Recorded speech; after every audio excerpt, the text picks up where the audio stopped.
Halo teman sebangsa, selamat datang di Politik Fest 2020. Semangat anak muda untuk anak muda. Jadi Politik Fest adalah festival politik pertama di Indonesia yang dikemas dalam bentuk politik entertainment atau politainment. Beda dengan acara atau kegiatan politik pada umumnya yang terkesan kaku dan serius, Politik Fest hadir dengan konten yang santai, seru, tapi tetap berfaedah. Saya Riko Anggara, host dalam acara Indonesia Menolak Merdeka. Ada tanda tanya di belakang merdeka, jadi intonasinya Indonesia menolak merdeka. Ya terserah, tapi ada tanda tanya di belakang merdeka. Selama 1 jam ke depan, kita akan ngobrol santai tentang generasi muda dan benar nggak generasi muda apatis terhadap politik. Jadi gini, sebelum merdeka, perjuangan masyarakat Indonesia adalah melawan penjajahan. Setelah merdeka, perjuangan generasi muda melawan perpecahan. Perpecahan timbul akibat fanatisme berlebih. Saking fanatisnya, bahkan ada beberapa orang yang nggak merasa aman untuk berkomentar atau nggak merasa aman untuk bersuara. Bisa dibilang buat sebagian orang kita sedang dalam era yang serba salah, memihak salah, cuek juga salah. Pertanyaan, apa yang mesti dilakukan? Aduh, saking semangatnya gue ngobrol politik ini jadi agak belibet. Saya bersama dengan komika yang sempat aktif di bidang politik. Kalau kata skrip, dia tampan, pintar, multitalenta, lucu, dan tidak sombong. Panji Pragiwaksono. J, apa kabar? Itu siapa yang bikin tuh daftar? Nggak tahu deh produsernya. Makanya gue bilang supaya nggak dari mulut gue banget. Gue bilang kata skripnya. Tapi lu tuh mau disebut apa sih, Ji? Komika? Lu penyanyi juga dulu, produser juga. Lu tuh apa sekarang title? Sebenarnya yang realistis sih sebut aja komika lah, stand up comedian, karena memang itu profesi utamanya. Tapi secara umum, gue selalu cerita sama orang gitu, gue kalau meninggal gitu ya di nisannya pengen ditulis sebagai orang yang berkarya gitu. Jadi bukan tukang nyinggung orang. Itu kan efek samping yang saya terima apa adanya. Tapi ya pengennya gue sih sebenarnya orang yang berkarya, karya gue banyak gitu. Tapi kalau misalkan secara profesi kalau ditanya lu tuh apa sih, sebenarnya gue bilang aja komika. Oke. Lagi sebut apa? Komedo. Susah banget. Apa gimana sih, Ji? Bilangnya komodoi menoi. Apa? Men, kenapa lu mesti pilih kata ini sih? Karena lucu kalau orang salah sebut. Iya. Komedoi menoi. Apa? Komoi domenoi. Gue udah riset, tapi itu susah banget buat gue. Komoi domenoi. Itu bahasa Yunani ya? Betul, bahasa Yunani untuk objek tertawaan. Dipopulerkan sama orang yang dijuluki sebagai the father of comedy, yaitu Aristophanes. Aristophanes itu bilang bahwa komedi itu butuh komoi domenoi, yaitu objek tertawaan. Nah, lu lagi sibuk bikin ini. Betul, bikin pertunjukan komoi domenoi yang ditargetkan untuk berangkat 20 kota keliling dunia. Wow, ini yang ke-7 ya? Yang keberapa sih lu? Kalau konser tunggal atau pertunjukan tunggal, stand up special disebutnya, ini adalah yang ke-7. Kalau untuk tur dunia ini yang ke-5, kalau nggak salah. Dan di 20 kota, dan selama ini kan lu selalu pakai bahasa Indonesia ketika tur dunia. Penontonnya tuh biasanya dari bebas dong, nggak cuma Indonesia aja kan padahal. Kenapa lu pakai bahasa Indonesia? Ya, padahal bahasa Inggris lu juga bagus. Iya, gue selalu bilang pertunjukan stand up gue ketika lagi World Tour tuh untuk siapapun yang bisa bahasa Indonesia, dan itu membuka kesempatan untuk warga setempat nonton karena bahasa Indonesia. Dan biasanya 15%, 10% ada aja warga lokal yang nonton, baik itu lagi di Jerman ataupun di Afrika Selatan, Pretoria, itu ada aja orang lokal kayak bule gitu. Terus kita lihat nih orang nonton kenapa ngerti, terus ketawa-ketawa juga. Walaupun ketawanya nggak seterbahak-bahak orang Indonesia. Gitu. Sebelakangan ketika ditanya, ternyata ada yang dia punya bisnis di Indonesia, ada yang pernah tinggal di Indonesia, ada yang nikah dengan orang Indonesia, ada yang obses aja sama orang Indonesia, ada juga tuh yang kayak gitu. Iya. Perkembangannya sekarang udah gimana? Pandemi kan, itu Desember tanggal 20, 2020. Iya. Setelah ada pandemi gini, terus apa kabar? Kalau ditanya perkembangannya gimana, perkembangannya masih kuncup. Karena gak kembang-kembang. Harusnya tur ini jalannya tuh April, bro. Harusnya April sampai dengan Desember. Tapi karena ada pandemi dan gue juga gak mau maksain keadaan karena gue mikirin kesehatan penonton dan gue sendiri, karena gue juga masih punya anak-anak kecil di rumah. Jadi kami undur, akhirnya tahun ini tampaknya dari 20 yang harus jalan tahun ini, hanya 7 yang jalan tahun ini di kota-kota yang udah mulai bergeser ke PSBB transisi, acara udah mulai dapat izin. Okay. Dan sisanya ditaruh di 2021, kapannya masih belum jelas karena sangat tergantung sama kondisi kota tersebut, apalagi yang di luar negeri. Ada beberapa yang udah mulai ngebuka, kayak gue lihat Belanda, Amsterdam udah buka visa dari Indonesia.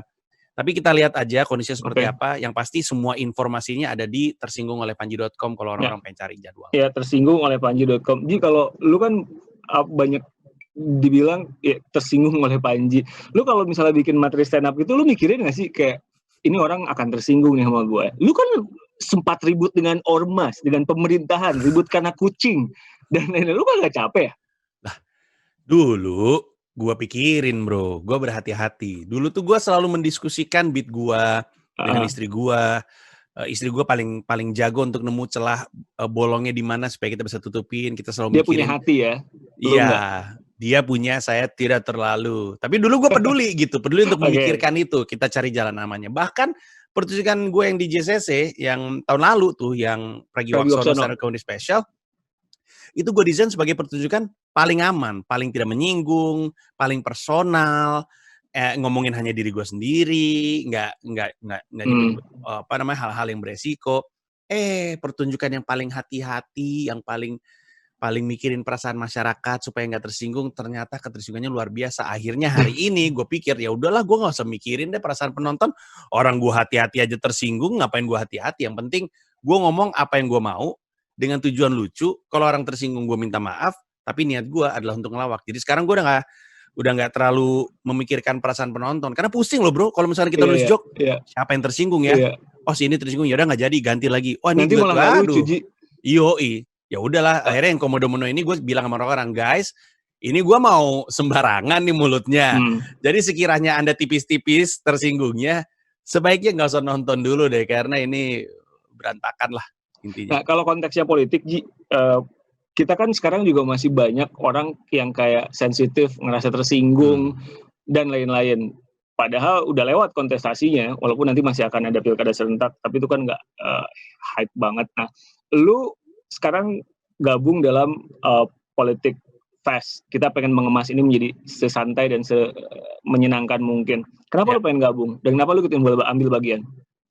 Karena gue selalu merasa kayaknya salah satu peran gue di masyarakat itu adalah untuk terus mengingatkan, terutama anak muda, bahwa lu boleh nggak suka politik, tapi untuk nggak peduli politik tuh aneh banget. Nah, gue bisa bicara seperti ini karena memang banyak banget yang bilang dia nggak peduli. Sementara itu sangat aneh karena mana mungkin dia nggak peduli sama sesuatu yang menyangkut langsung kepada kehidupannya. Iya, kalau misalnya kebijakan lo mereka pada akhirnya. Orang kalau misalnya bilang, gue nggak suka politik, wajar. Karena mungkin bising, karena penuh dengan tipu-tipu, karena tendensius, wajar nggak suka. Tapi untuk nggak peduli itu aneh. Karena orang yang bilang mulutnya nih, gue nggak peduli politik, pasti dia peduli sama hal lain. Misalkan dia peduli gaming, misalkan dia peduli nongkrong atau ngopi atau pacaran, atau setidaknya dia peduli uang. Nah, semua yang gue sebut tadi itu diaturnya di politik. Politik yang bisa nentuin game apa yang lu bisa mainkan dan apa yang nggak bisa. Politik yang nentuin film apa yang bisa masuk, apa yang enggak. Politik yang nentuin duit lu ke arah mana. Jadi apalagi kalau lu udah mulai sadar pajak ya. Karena ada yang mulai bayar pajak penghasilan, tapi lu belum bayar pajak penghasilan pun lu udah bayar pajak makanan misalnya. Bayangin, gue ingetin sekali lagi masyarakat nih, lu bayar makanan misalnya 10.000. Terus naik tuh jadi 12.000 karena misalnya 2.000-nya pajak. Nah, lu tuh udah ngasih duit lu. Duitnya itu dikumpulin sama pemerintah. Nah, masa lu nggak pengen tahu duit lu dipakai untuk apa? Kan udah di dalam tanda kutip ya, mohon maaf nih pajak, mohon maaf nih bahasa yang saya gunakan, udah istilahnya udah dipalak gitu. Nih minta 2.000 gitu. Nanti kalau misalnya lu mulai pajak penghasilan, ngeliat angkanya makin pusing lagi. Gampangnya lu ngelihat adalah pengambil kebijakan itu adalah orang-orang yang mesti berjuang di tingkatan politik dulu gitu. Jadi lu mesti peduli gitu ya. Iya, kalau nggak peduli aneh. Lu kan bersinggungan juga dengan politik, sempat jadi jubir Anies. Gue gak ngomong soal Pak Aniesnya ya, tapi maksud gue ketika lu bersinggungan dengan politik, lu kapok atau lu pengen jauh lebih dalam justru?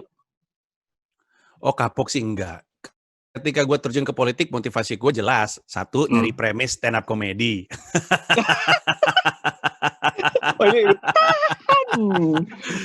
Sesuatu yang akhirnya gue dapatkan dan gue lahirkan dalam bentuk pertunjukan septic tank. Contohnya apa? Septic di tank. septic tank. Gue ada satu pertunjukan namanya septic tank. Cuman satu kali, satu kota, nggak ada tour, nggak ada digital download, nggak ada YouTube-nya. Cuman satu kali gue bikin di Jogja waktu itu. Itu adalah Ji, septic tank itu tempat pembuangan, Ji. Lu iya, itu analogi gue konteksnya, sama politik. Gue selalu bilang, nyemplung ke politik itu kayak nyemplung ke septic tank. Mau nggak mau, pasti senggol-senggolan sama toksai. Jadi, gimana? jadi itu. Jadi waktu gue nyemplung ke politik, motivasi gue jelas. Gue pengen nyari premis, plus gue tuh suka marketing dan suka politik. Nah, kampanye politik tuh leburan keduanya. Dan gue dapat banyak ilmu dari sisi marketing dan dari sisi politik. Jadi motivasi gue jelas, jadi nggak ada rasa sesal, malah gue bersyukur karena bisa dibilang kemarin terlibat ke politik membuka cakrawala gue berdiri di vantage point yang lebih baik menurut gue. Tapi untuk terlibat lebih dalam, rasanya enggak, karena akhirnya gue paham bahwa sebagaimanapun gue suka politik dan ingin terlibat dalam politik dan ingin terjun, tapi semakin dalam gue semakin sadar bahwa emang gue nggak kompeten untuk terjun ke politik. Sebaiknya gue dorong orang yang kompeten gitu. Tapi kan banyak orang-orang politik yang pandai bicara, dan ketika orang politik itu pandai bicara, dia menjual sebuah harapan dan pada akhirnya mereka dipilih. Itu bukannya sebuah keunggulan, Ji. Lu kan punya investasi masa yang banyak dengan konser dunia di banyak tempat. Lu punya modal sebetulnya buat ya mendulang suara lah dikit-dikit. Ya bro, ini yang jadi masalah politik Indonesia. Orang itu memang banyak yang bisa kepilih, tapi bisa menjabat adalah hal yang berbeda. Popularitas versus kapabilitas ya. Popularitas termasuk kemampuan untuk bicaranya gitu. Kayak gue bisa kepilih, bisa yakin, taruh gue dimanapun kepilih gue. Tapi apakah gue bisa menjabat? Itu tanda tanya besar. Wah. Itu tanda tanya. Nah, kalau gue terjun ke politik, gue mengulangi kesalahan yang sekarang terjadi yang mengakibatkan keputusan-keputusan politik kita berantakan. Selama ini politik dihuni sama orang yang bisa kepilih tapi nggak bisa menjabat. Kayak gue. Lah kalau gue mengulang apa yang terjadi kemarin, ya gue kan memperpanjang masalah Indonesia. Sebaiknya orang yang bisa kepilih adalah orang yang juga bisa menjabat. Dan ada yang seperti itu saat ini di politik Indonesia, tapi harus diduplikasi karena seperti yang kita tahu, banyak juga yang nggak kompeten.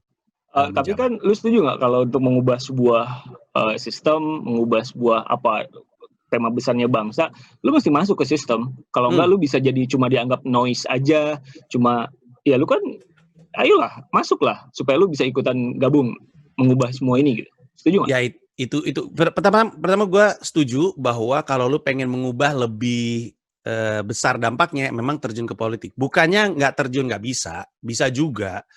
Rasanya kantata taqwa Iwan Fals pada zamannya memberi pemahaman politik. Sorry ini referensinya agak lawas ya. Kita untuk kekiniannya efek rumah kaca deh ya.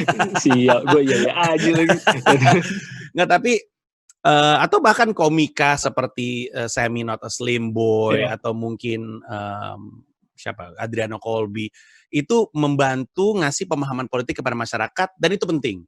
Tapi kalau pengen berdampak langsung dalam bentuk kebijakan memang harus terjun.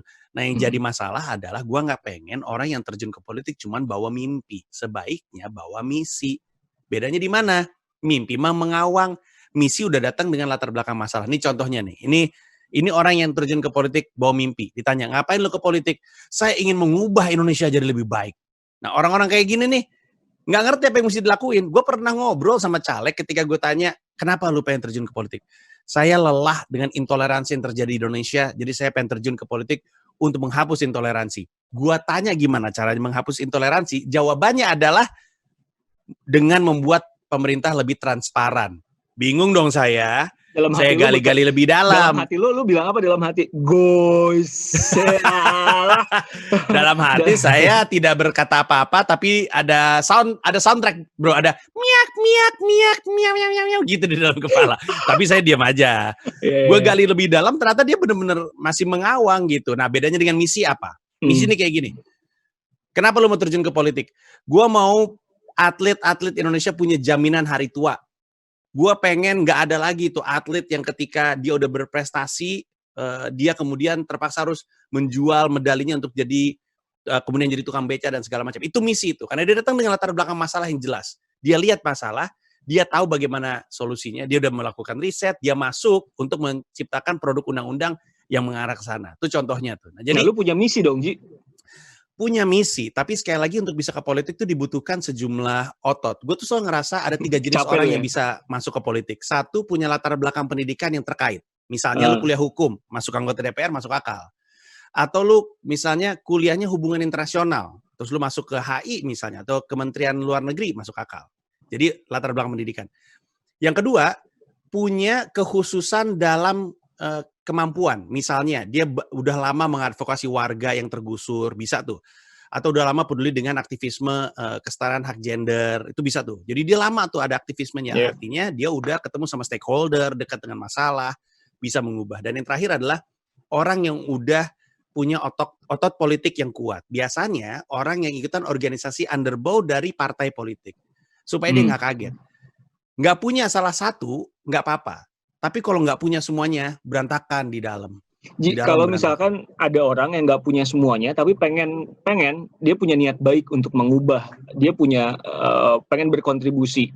Menurut lo selain apa, ikut memilih lah apapun itu namanya, kontribusi apa yang bisa dikasih orang anak muda ketika dia tidak punya 3 hal yang tadi lo sebutin?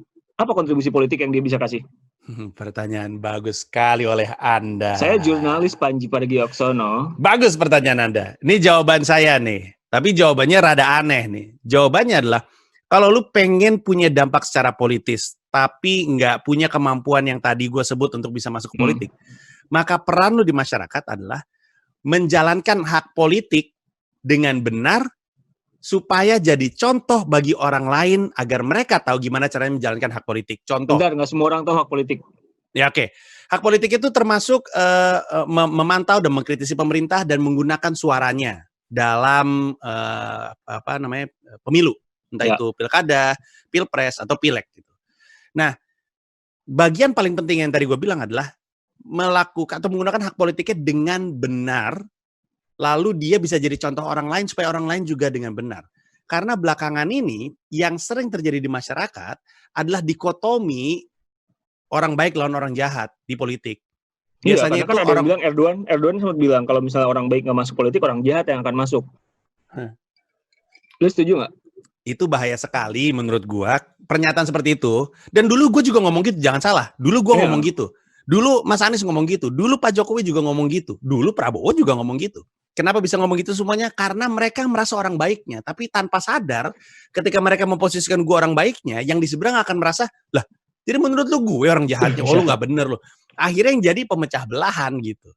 Nah, cara pikir itu berbahaya. Karena kita akan kampanye terus. Kita akan ada pemilu terus. Kalau setiap pemilu semua orang dikotak-kotakin orang jahat, ini bangsa pecah belah gitu. Tapi kan perpecahan itu lu ngerasa nggak kalau di dunia media sosial, lu merasa apa suara-suara hawa-hawa pilpres yang kemarin itu kan masih ada, semua dimasukin lagi situ, udah tahu Menhannya juga jadi udah tahu Prabowo sekarang jadi Menhan, tapi kayak masih aja.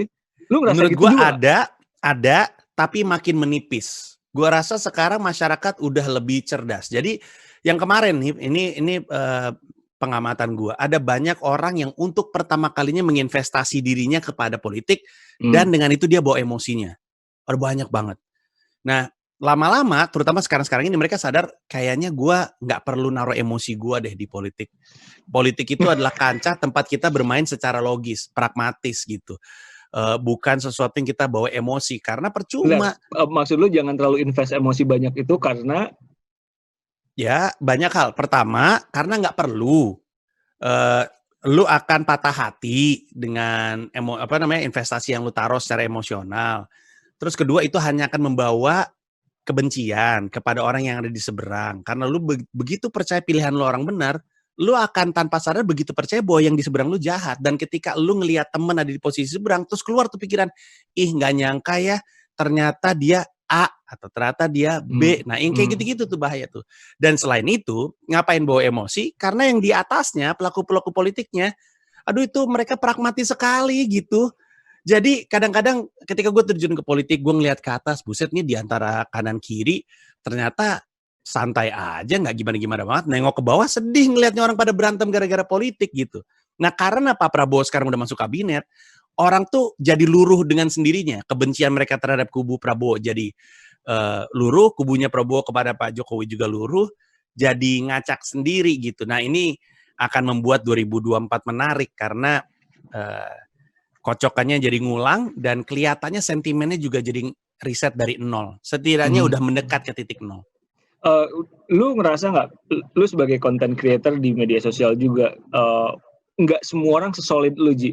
Nggak semua orang mentalnya sebaik lu. Ketika mendapat sebuah kritikan, lu bisa membalas itu dengan sebuah karya atau sebaliknya. Nah, ada orang-orang yang merasa, kalau saya komen ini nanti mungkin akan membawa pengaruh buruk, itu kan harusnya itu idealnya kan. Tapi sekarang kan orang sembarangan aja komentar di media sosial. Orang jadi sedemikian jahat banget di media sosial tanpa mencantumkan siapa dirinya, anonim dengan akun anonim.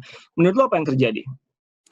Menurut gua di stand up gua tuh tahun lalu di yang Pragiwaksono gue bilang hanya karena kita benar bukan berarti kita boleh melakukan apapun kepada yang salah. Nah menurut gua itu tuh masih pengejawantahan dirinya yang merasa benar. Karena dia ngerasa benar, kemudian dia ngomong semaunya, dia membiarkan emosi mengambil alih logikanya, terus kadang-kadang dia bersembunyi dari akun-akun tertentu. Ini di luar orang-orang yang memang sengaja pakai akun pseudonym untuk mengarahkan opini masyarakat. Ini beda lagi ya. Kita lagi ngomongin orang biasa gitu yang ngomong sembarangan tanpa mikirin konsekuensi dari omongannya. Nah itu saking dia ngerasa benar dan sebenarnya dasar dia melakukan tindakan itu dia percaya baik gitu. Gua ngerasa ini benar, gua harus dorong demi kebaikan gitu. Nah, kemudian karena dia ngerasa benar, dia merasa boleh ngelakuin apapun kepada pihak yang salah. Nah, itu yang sebenarnya terjadi dan itu salah satu yang mesti diperbaiki. Makanya tadi gue bilang menggunakan hak politik dengan benar. Dengan benarnya itu krusial sekali. Karena kalau misalnya kita kemudian turun ke perjuangan menggunakan hak politik dengan benar, orang lain ngelihat cara kita, orang lain terinspirasi, gue juga pengen kayak gitu deh. Supaya nanti semuanya sama-sama secara kolektif jadi oke gitu. Kalau misalnya argumennya nanti sekarang kan banyak juga artis masuk ke dunia politik. Gue nggak mau nyebut nama, gue nggak tahu juga niatnya apa, tapi logikanya adalah mereka sudah punya basic masa dan akhirnya menang juga. Dan kalau argumennya, ya itu kan bisa dipelajari nanti tentang kebijakan, bisa belajar sambil bekerja. Menurut lu gimana tentang fenomena mendulang suara karena popularitas? Yang pasti teman-teman entertainer yang terjun ke politik mesti sadar bahwa jangan sampai dia hanya dimanfaatkan saja sama partainya atau sama kepala daerahnya, kan biasanya dia jadi wakil nih biasanya. Biasanya kan ada kalau ya gitu. Maksudnya pastikan dia bukan jadi alat. Karena ada kok entertainer, kelas kakap, yang ketika menjabat kemudian cuma jadi simbol doang dan dia ngerasa nggak ada istilahnya tuh fulfillment gitu. Kok gue nggak ada dampaknya, gue nggak ada kontribusinya, ngapain gue ada di sini tuh ada juga. Tentu ini konteksnya adalah ketika entertainer yang benar-benar terjun karena ingin berkontribusi. Ada juga soalnya entertainer yang pragmatis juga. Berapa uangnya? Lumayan juga, yuk mari kita bantu. Saya bisa acting jadi kan wakil kepala daerah. Tercantumnya kepala daerah, dalam sejarah tercatat dia adalah seorang kepala daerah, whether or not good or bad gitu. Ya, iya dan tidak, dan ada masyarakat yang peduli dengan hanya jabatannya dan ada lagi masyarakat yang peduli dengan baik tidaknya. Jadi ya kita balikin aja kepada masyarakat. Intinya setiap entertainer yang terjun ke politik, gua harapkan sadar betul konsekuensinya. Dan kalau udah sadar betul, gue dukung sepenuh hati. Go for it, selama lu nggak jahat-jahat di dalam. Ji, kita bicara soal kontribusi, apatisme, fanatisme. Saya ke apatis dulu. Lu setuju nggak kalau di era sekarang, anak muda apatis terhadap politik? Oh enggak, justru gue ngerasa sekarang itu bahkan wawasan dan kepedulian terhadap politik itu semakin meluas dan semakin turun jangkauan usianya. Jadi membumi ya politik sekarang ya? Betul menurut gue, dan karena Indonesia sudah menemukan cara untuk mengemas politik jadi tontonan seru sih tampaknya ya. Kayak gue inget banget kok, mana mungkin waktu gue zaman gue SMA ngomongin politik. 71 ya kalau nggak salah. Jauh banget. Terus kenapa kita bicara anak muda? Politik untuk anak muda. muda. Tidak ya, masyarakat yang menyaksikan saya tidak 71 dong, muka saya muda gini. Tidak. Tapi waktu gue SMA nggak ada bro, nongkrong ngomongin politik, nggak Ya, ada. Sekarang anak SMA tuh dalam tongkrongannya ngomongin politik loh. Bahkan anak gue SD udah ada omongan soal politik gitu. Apa? Bapak kamu milih siapa? Bapak kamu milih siapa? Itu terjadi di SD kata gue. Emang sekarang jangkauannya politik tuh udah lebih luas. Jadi moga-moga sih nggak ada yang apatis ya, karena mereka sadar betapa pentingnya ini dan tingginya keterlibatan. Kalau gue nggak salah ya, Pilkada DKI terakhir tuh salah satu yang tertinggi, Pilpres kemarin juga salah satu yang tertinggi keikutsertaannya. Jadi setidaknya itu menggambarkan bahwa apatismenya sih tidak ada ya, terlepas dari kualitas demokrasi dan kualitas pilihannya, tapi bahwa mereka peduli dan ingin berdampak sih kelihatan dari tingginya partisipasi. Nah, survei LSI, Lembaga Survei Indonesia, kalau gue nggak salah bilang 53%. Jadi rata-rata mereka yang disurvei itu tingkat kepercayaan pada partai politiknya rendah. Intinya partai politik itu paling nggak dipercaya lah sama orang-orang yang disurvei. Nah, gimana cara orang mau kontribusi masuk ke dunia politik, sementara kan dia harus masuk ke partai politiknya juga. Nanti dalam tanda kutip ketularan nggak etos kerja dan lain-lainnya. Menurut lu gimana? Bagaimana anak muda tetap bisa jadi anak muda dengan otak idealisme yang dia punya sebelum masuk parpol misalkan, sebelum masuk birokrasi misalkan, supaya tetap ya ajeg gitu. Ya ini yang susah. Ini masalah kita. Lu dulu ngerasain gitu juga nggak sih, Ji? Iya, dan ini pembahasan internal setiap partai. Idealnya itu partai itu jadi kendaraan yang melahirkan politisi-politisi. Iya, kaderisasinya bagus ya. Betul, tapi pada realisasinya hanya segelintir partai yang benar-benar bagus kaderisasinya, dan itu pun mereka tetap dipandang sebelah mata masyarakat sebagai tempat dalam tanda kutip ya penjahat-penjahat bersarang. Itu masih ada di benak masyarakat gitu sayangnya. Nah makanya yang terjadi sekarang adalah ketimbang orang berpartai, partai yang berorang, dalam arti partai yang nempel ke sosok bagus ditempel partai. Ini sering banget terjadi dan semakin ini diterusin, semakin lemah posisi tawarnya partai. Jadi emang membingungkan. Pertanyaan yang bisa kita jawab dan kemudian dampaknya besar sekali kepada peta politik Indonesia adalah gimana caranya memperbaiki partai itu. Itu pertanyaan sejuta umat. Kita bisa memperbaiki partai, kita bisa memperbaiki peta politik. Tapi selama kita belum bisa jawab itu, susah. Berapa persen dari materi stand up comedy lo berhubungan dengan politik? Kalau di total-total nih, 7 stand up comedy special, kalau gua total mungkin sekitar 50%-nya, sisanya kebelah-belah sama beberapa topik. Politik itu lu ketawain atau lu embrace atau lu banggakan atau lu apa? Semuanya. Politik itu gue ceritakan kepada masyarakat sebagai alat perubahan, tapi gue juga ketawain kelakuannya di mata masyarakat, terus gue jadiin bahan edukasi kepada masyarakat, semuanya semua aspek dari politik baik dan buruknya itu gue bongkar di stand up gue. Ji, kalau gue perhatiin ya, komika under lo itu jadi punya konten yang menurut gue nggak tahu koreksi kalau salah, mereka tuh jadi riset, mereka tuh jadi punya apa ya, ketika dia berkomedi bukan hanya ngelucu, roast, tapi dia ngasih informasi. Kalau yang mau perhatiin, apa yang selalu lu katakan kalau misalkan ada komika under lo, Ji, gue pengen bahas soal politik nih, apa yang biasanya lu kasih tahu ke mereka? Selalu gue tanya kenapa. Karena semua stand up comedian tuh selalu dianjurkan kalau lu mau ngebahas sesuatu, bahas dari yang dekat dulu. Nggak usah mengawang-awang jauh-jauh, apalagi yang masih baru-baru, yang muda-muda. Kadang-kadang mereka pengen ngambil topik-topik. Yang miskin bahas soal miskin ya, soal hidupnya ya. Ya, betul sekali. Yang jelek ngebahas soal jelek itu. Karena bahas dari yang deket-deket aja. Karena gue nggak pengen komika-komika ini terjebak sama keinginan untuk edgy gitu kayak seniornya. Gue pengen bahas politik bang, gue pengen bahas Pak Jokowi. Ditanya kenapa, nggak apa-apa, biar lucu aja gitu. Nggak bisa kayak gitu. Karena kalau lu nggak punya dasar yang jelas kenapa lu mau ngomongin politik, lu nggak punya jangkar yang akan membantu lu menentukan target joke-nya ke arah mana, komedo-komedonya ke arah siapa gitu. Karena kalau misalnya lu cuma pengen ngebahas politik atau ngebahas Pak Jokowi hanya biar lucu aja, nanti lu jadinya sembarang tembak, dan resikonya di lu juga. Habis itu nggak dalam lagi dasarnya. Tapi kalau misalkan dibilang, Bang, gue pengen ngomongin politik nih, gue pengen lu ngebantu gue ngajarin caranya ngebedah sesuatu yang berat. Gue tanya kenapa? Karena bapak gue waktu itu nyalek tapi gagal. Terus bapak gue stres. Habis itu gue ngelihat kehidupannya dan gue nemu keresahan dari situ. Oh, ini deket nih sama lu nih. Ini keluarga lu. Ya oke, ayo kita bahas gitu. Nah, jadi gue selalu nanya, kalau lu pengen bahas politik, boleh. Tapi gue nanya dulu kenapa. Dan sedekat apa ini sama lu. Kalau ini nggak deket sama lu, nggak usah lu bahas dulu. Jangan hanya dalam rangka pengen edgy kemudian lu bahas gitu.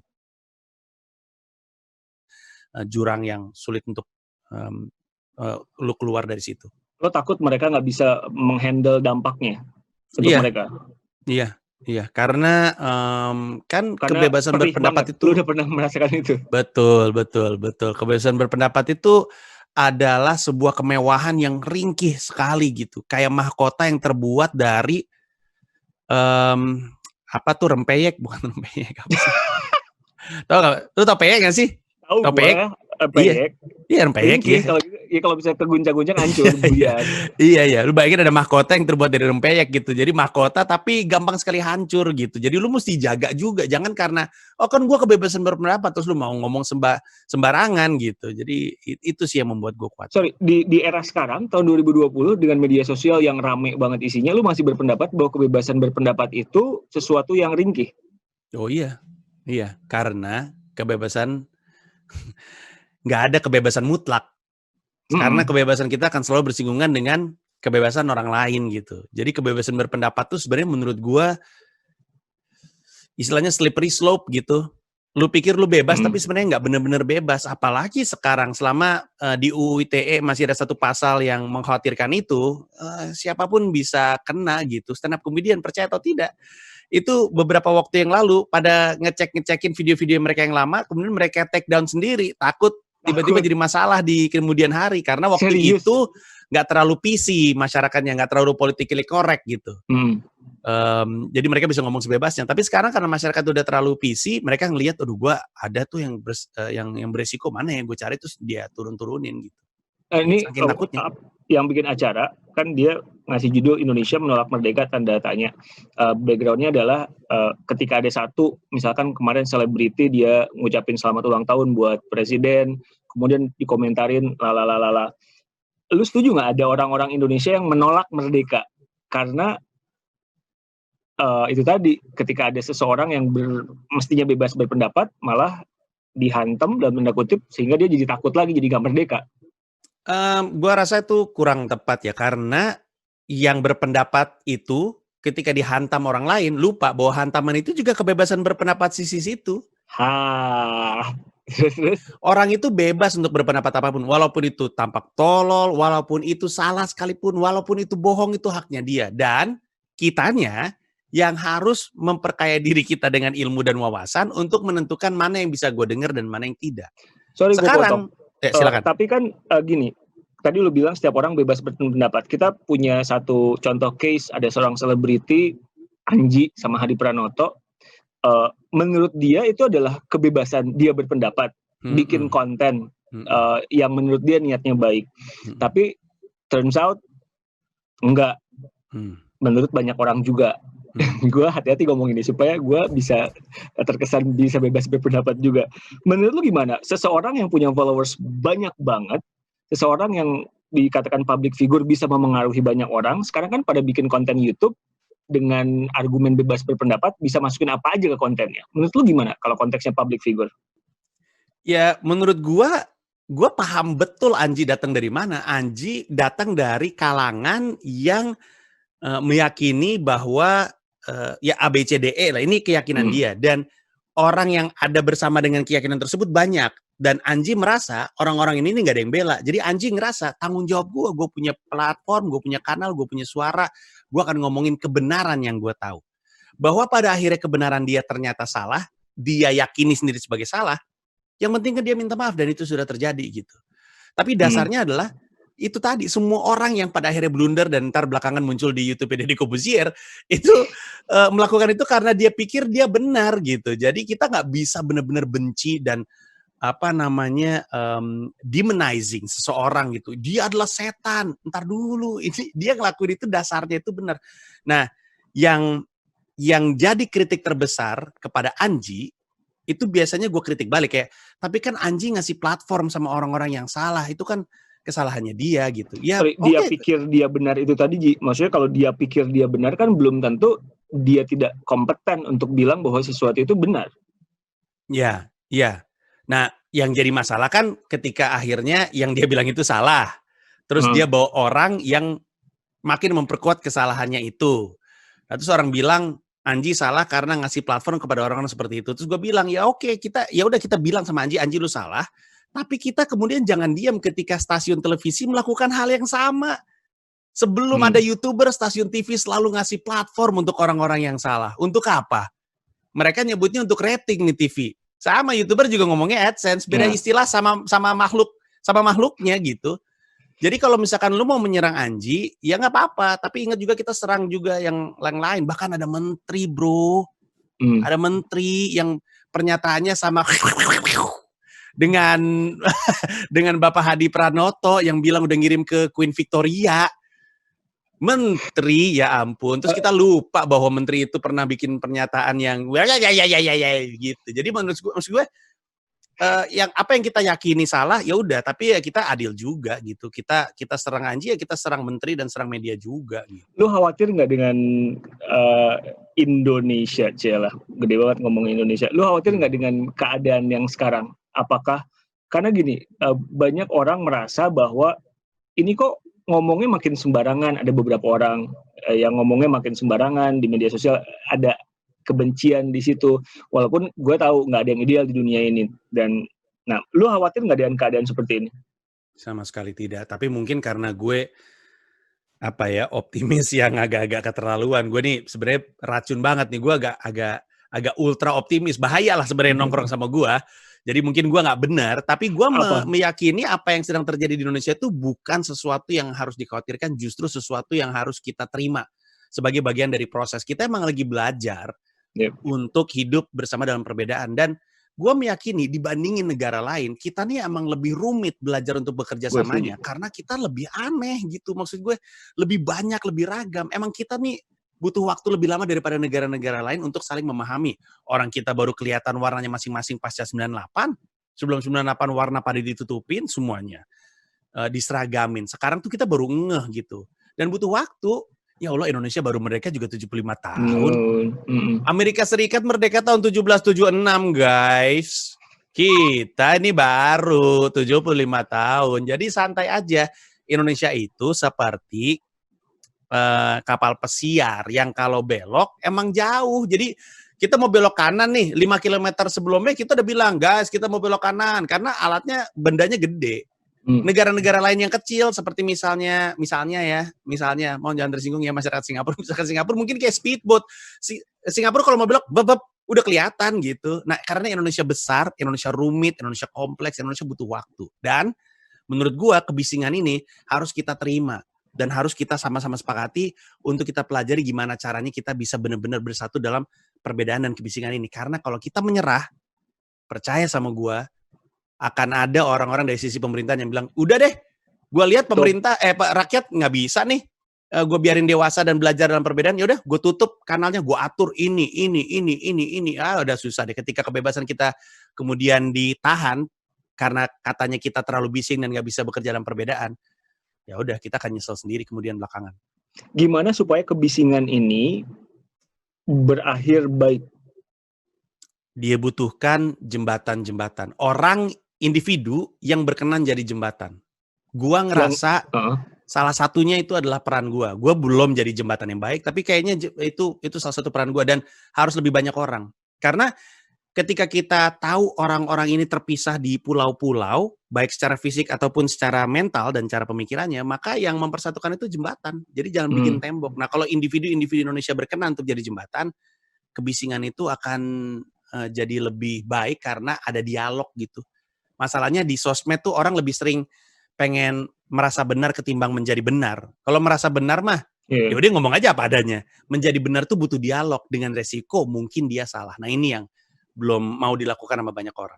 Lu belajar apa dari pengalaman lu ribut sama ormas, ribut sama pemerintah, ribut soal kucing, ribut sama banyak orang. Dari ribut-ribut itu, terutama kalau waktu bersinggungan dengan dunia politik, lu belajar apa? Gue belajar bahwa semua orang datang dari sudut pandang meyakini mereka benar. Jadi Itu hal yang baik bukan? hal yang baik dan hal yang butuh kita sadari sama-sama. Jadi intinya gitu. Bahkan termasuk terorisme. Gue bilang di stand up gue di yang Pragiwaksono, gue bilang kalau ada ibu ngajak 2 anaknya untuk ikut melakukan bom bunuh diri yang di Surabaya itu, apakah karena ibu itu tahu dia salah? Nggak mungkin. Kalau dia tahu dia salah, mana mungkin dia bawa anaknya, orang dia tahu dia salah, tapi karena dia yakin dia benar, makanya dia bawa anaknya. Yakin banget dia benar. Apa yang salah dia yakin dia benar? Kenapa? Berarti kan kalau dia yakin dia benar, tadi kan lu bilang hak itu bersinggungan juga dengan orang lain. Apa yang nggak ada, perangkat apa yang kita nggak punya sehingga orang-orang itu merasa yakin dia benar padahal dia nggak benar? Ya itu software, perangkat lunak dalam bentuk kesediaan untuk berdialog. Kalau misalnya nih ada orang di pulau sini sama pulau sini itu yang sangat konservatif dan akhirnya meyakini bahwa mereka harus ngebom. Yang ini sebaliknya. Selama yang ini ngelihat dia sebagai orang jahat, yang ini nggak mau keseberang untuk ngobrol. Selama yang ini ngerasa dia jahat, yang ini nggak mau keseberang untuk ngobrol. Di politik aja kelihatan kayak gitu.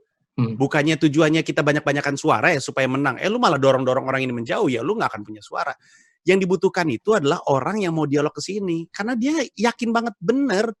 Kita mesti ngobrol ke sini. Makanya kan BNPT kemarin udah sempat ngomong tuh, bikin pernyataan bahwa menghukum itu nggak menyelesaikan masalah terorisme. Yang mengurangi terorisme di Indonesia itu dialog. Semacam deradikalisasi. Betul. Nah, jadi gitu. yang lu pelajari adalah kita bukan orang yang durasi ngobrol kita itu kurang sehingga bisingnya itu berbuah buruk sampai ada yang lapor polisi dan lain-lain. Iya betul persis itu adalah cara paling elegan untuk menyimpulkan omongan saya. Betul itu dia. Balik lagi ke materi stand up lu. Lu merasa punya kewajiban nggak setiap bikin materi? Lu merasa punya kewajiban harus memasukkan unsur pelajaran untuk penonton, atau lu sembarangan aja nonton? Enggak, sebagai pelawak kewajiban utama gue bikin orang ketawa. Gue selalu bilang, yang nentuin gue mesti ngebahas apa, itu selalu gue dan gak pernah lu. Tapi yang nentuin gue lucu atau enggak, itu selalu lu, gak pernah gue. Jadi soal lucu atau enggak gue serahin ke penonton deh. Tapi kalau soal apa yang dibahas itu gue. Kebetulan, gue emang seneng ngomongin kayak begini. Ini tuh emang keresahan gue. Jadi baru gue mau nanya. Selalu muncul. Nah, baru gue nanya, lu kan minta. Kalau tugas lu bilang bahwa lu tugasnya membuat penonton ketawa, tapi kan lu nggak dari awal, beberapa tahun belakangan, lu tuh terkenal sebagai seorang komika yang ngebahasnya itu isu-isu sosial, isu-isu yang memang nyata, politik dan lain-lain. Berapa persen lu pikirin soal itu? Atau ya sekarang udah nggak sama sekali? Enggak sih, nggak gue pikirin, nggak pernah gue pikirin.